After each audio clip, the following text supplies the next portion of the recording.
YCP poor పర్ఫార్మెన్స్కి అంటే మీరు చాలా భారీ శాంపిల్ సైజ్ తీసుకున్నారు కదా, డిఫరెంట్ సెక్షన్స్ ఆఫ్ సొసైటీ నుంచి మీరు తీసుకున్నారు. వేరియస్ క్రాస్ సెక్షన్స్, ఉమెన్ ఉండొచ్చు, ఏజ్ ఓల్డ్ పీపుల్ ఉండొచ్చు, యూత్ ఉండొచ్చు, అలాగే అన్ఎడ్యుకేటెడ్ ఉండొచ్చు అండ్ అన్ఎంప్లాయిడ్ యూత్ ఉండొచ్చు. సో వీళ్ళ నుంచి వచ్చిన అబ్జర్వేషన్స్లో వైసీపీ దారుణంగా రిజల్ట్ చూడబోవటానికి గల కారణాలు మీకు ఏమై అనిపించాయి? ఫస్ట్ ఏంటంటే యూత్, ఎస్పెషల్లీ యూత్ అంటే నిరుద్యోగ సమస్య నెంబర్ 1.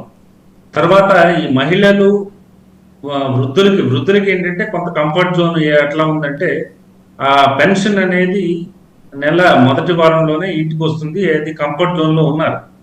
కానీ ధరల పెరుగుదల అనేది మళ్ళీ ఇబ్బంది పెడుతుంది. దానికి తోడు అక్కడ లోకల్గా ఇప్పుడు కార్మికులకి చాలా మందికి పనులు లేవు, ఆ నాసిరకం మద్యం అని మద్యం ధరలు పెరగడం అనేది, ముఖ్యంగా మహిళలకి ఏంటంటే ఈ మద్యం ధరల పెంపుతో పాటు కరెంటు ఛార్జీల పెంపు అనేది చాలా ఇబ్బందికరంగా మారింది అనేది మనం స్పష్టంగా గమనించాం. సో అందుకని ఒక గంప కొత్తగా మహిళలందరూ ఇటువైపు ఉన్నారను, లేకపోతే వృద్ధులందరూ అటువైపు ఉన్నారను, లేకపోతే యువత అంతా ఇటువైపు ఉందను, అలా జమ కట్టడానికి లేదు. వాస్తవానికి మనం క్లియర్గా అబ్జర్వ్ చేసింది ఏంటంటే విద్యుత్ ధరలు, అలాగే ఈ మద్యం ధరలు, నిరుద్యోగం, రోడ్లు లేకపోవడం, ఇవన్నీ కూడా 1%, 0.5% ఒక్కొక్కటి కూడా ఎఫెక్ట్ చూపిస్తూ వచ్చింది. అది దీనికి అసిడిపాతంలా జరిగింది. వైఎస్ఆర్సీపీ మీద పెద్ద బాంబే పేలింది అనేది చెప్పొచ్చు. జగన్మోహన్ రెడ్డి గారిని ఈ కారణం వల్ల వద్దనుకోవటానికి జనం చెప్పిన రీజన్, చాలా ప్రధానమైన కారణమే ఏదండి?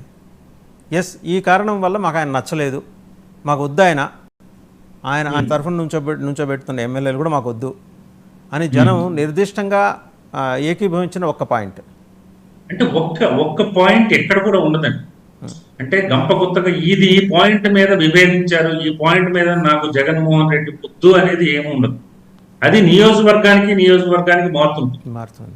ఒక రాయలసీమ నియోజకవర్గంలో ఏమైనా కాంట్రాక్టర్లు బిల్లులు అయి ఉండొచ్చు, ఇంకో పక్క నియోజకవర్గంలో ఏదైతే ఈ కరెంట్ విద్యుత్ ఛార్జీలు పెంపు అయి ఉండొచ్చు.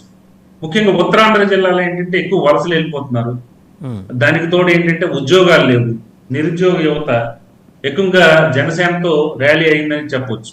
అది కూటమికి కూడాను బాగా ఫెచ్చింగ్ అయింది. చివరి నిమిషం వరకు ఓటు వేయడానికి తీసుకెళ్లారు ఈ యువతే. చాలా గట్టిగా పనిచేసింది కూటమి అనేది, చాలా గట్టిగా పనిచేసింది. దానివల్ల కొంత మార్పులు, కొంత మన నంబర్ తగ్గినట్టు అయితే మాత్రం మనం స్పష్టంగా గమనించాం. తర్వాత నియోజకవర్గానికి మారుతుందండి. నేను చాలా వేదికల మీద చెప్పాను మీకు, తూర్పుగోదావరి, పశ్చిమ గోదావరి జిల్లాలకు వచ్చేసరికి పవన్ కళ్యాణ్ ఫ్యాక్టర్ కనిపిస్తుంది. అలాగే కాపు బీసీ పోలరైజేషన్ జరిగింది, అక్కడ ఓట్ కన్సాలిడేషన్ జరిగింది. తర్వాత కాపు ఈసారి అక్కడ శెట్టి బలిజ ఈ కమ్యూనిటీలు కలిసి పనిచేయడం జరిగింది. తర్వాత రాయలసీమ విషయానికి వచ్చేసరికి రెడ్డి కమ్యూనిటీలో చీలికి వచ్చింది, ఓన్ చేసుకోలేకపోయారు. ఈసారి ముఖ్యంగా రాయలసీమలో రెడ్డి అనేది ఎలాగైనా మనోడికి వేయిద్దాం అనే పరిస్థితి అయితే ఏం లేదు, ఎటు వేస్తే అటు వేయని అనేది న్యూట్రల్ గా ఉండిపోయారు చాలా వరకు.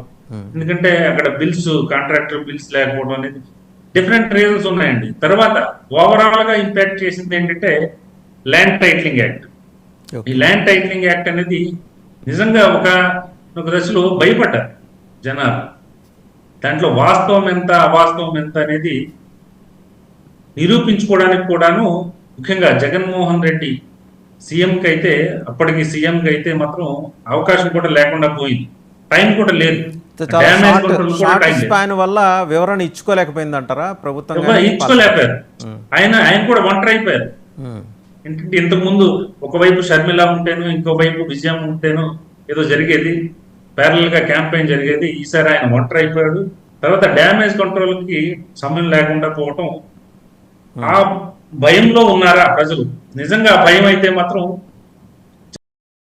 చాలా ఎక్కువగా, చాలా పెద్ద దెబ్బ అనేది వైఎస్ఆర్సీపీ మీద పడుతుంది అనేది నేను గట్టిగా చెప్పగలను. రైట్. ఒకసారి మనం మొన్న పార్లమెంట్ సెగ్మెంట్ల వైజ్గా